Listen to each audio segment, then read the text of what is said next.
turabashuhuje abateze amatwi. Iyi ni James Sport Focus TV, James Update Time Show.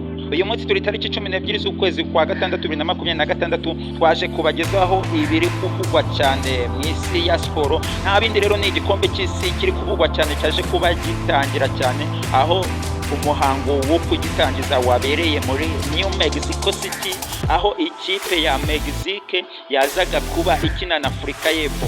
Umuhango rero waje kuba utangira ku mbyino z'akataraboneka z'aba Mexique cyane, aho ibyamamare byari byaje kuba bimanuka. Burna Boy yarahari cyane, n'umukinnyi bita Rema, n'undi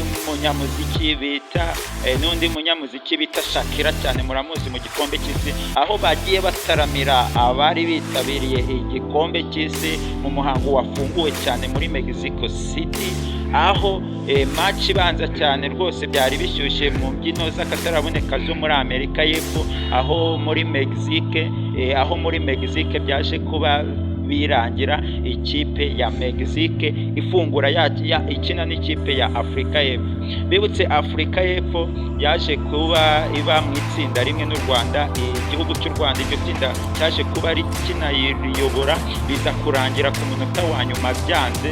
Ikipe ya Afurika y'Epfo dutungurwa no kubona yitabiriye igikombe cy'isi, twari mu itsinda tuyoboye, biza kurangira Afurika y'Epfo iriyoboye yitabira igikombe cy'isi bidasubirwa.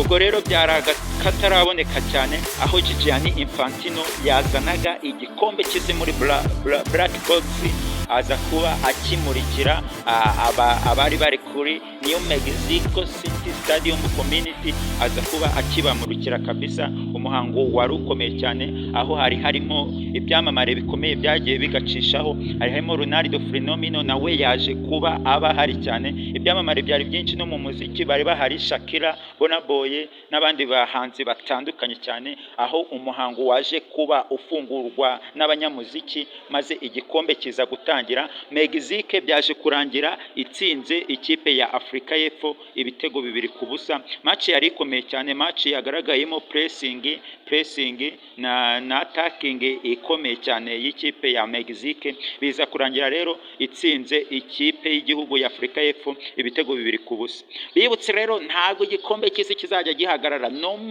na nijoro, cyaje kuba gikomeza isaa 10, aho imikino yagiye iba ku bwinshi. Saa 10 rero nkosoreho gatoya, ni umukino umwe wabaye, aho ikipe ya South Korea yaje kuba ikina na Czech Republic. Biza kurangira ikipe ya Czech Republic itsinzwe n'ikipe ya South Korea ibitego 2-0. Ni match yari ikomeye cyane, ariko ikipe ya South Korea ni ikipe ikomeye cyane, irimo umukinnyi mwari muzi wakinnye muri Tottenham Hotspur, bamwita Heung-min Son kabisa, muramwibuka. Ni umukinnyi ukomeye cyane, nawe waje kuba abafasha cyane. Bibutse uyu munsi rero nanone saa 3 biraza kuba ari ibicikwa.